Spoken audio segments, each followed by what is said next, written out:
అందరికీ నమస్కారం. ఒక చిన్ని కవిత. అంశం కూపస్థ మండూకం. బావిగుండెలో బందీ అయిన ఆకాశం చిన్న వలయంలా నీలి నెత్తురై మెరిసింది. ఆ వలయంలోనే విశ్వమంతా ఉందని నమ్మకం. తన చిన్న చూపులోనే ప్రపంచాన్ని కొలిచింది. గోడలపై జారే నీటి బిందువులు వర్షపు గీతాలని అనుకుంది. పైనుండి జారే కాంతి తీగను సూర్యుని రాజదండమని భావించింది. గాలిలో తేలే శబ్దాల్ని పర్వతాల ప్రతిధ్వనులుగా ఊహించింది. తన ఊహలతోనే విశ్వాన్ని చుట్టూరా నింపుకుంది. తన ఊహలతోనే విశ్వాన్ని చుట్టూరా నింపుకుంది.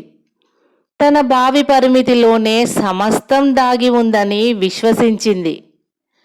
ఆకాశం అంచున పక్షి రెక్కలు తాకినప్పుడు అది చూసి కప్ప నవ్వింది.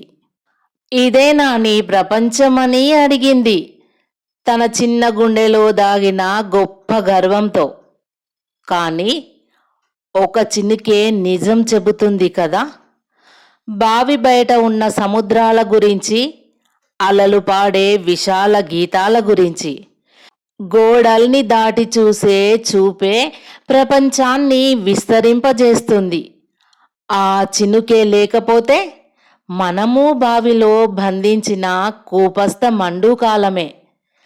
ఆ బావి నోటిలో నిలిచిన ఆకాశం గిన్నెలో నింపిన నీలంలా మెరిసింది. దానిని చేతుల్లోకి ఎత్తుకున్నట్లుగా తన గర్వాన్ని మోస్తోంది. ఇదే విశ్వం అని తన ఊపిరిలోనే తాళం వేసుకుంది. గోడలపై పెరిగిన పచ్చికను అడవుల సముద్రమని పిలిచింది.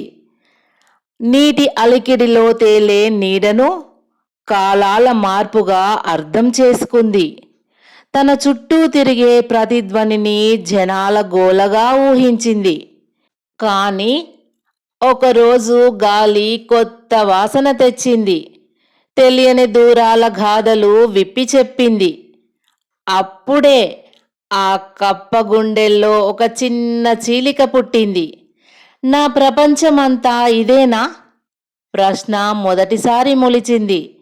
ఆ ప్రశ్నే ఒక తలుపై తట్టింది.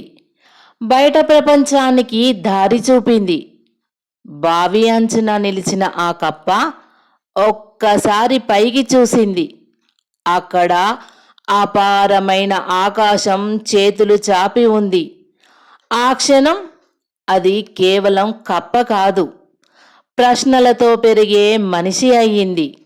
అంటే ప్రశ్నించడం మొదలైతేనే కూపస్థ మండూకం నుంచి బయటపడతామని. ప్రశ్నించడం మొదలైతేనే కూపస్థ మండూకం నుంచి బయటపడతామని. ధన్యవాదములు.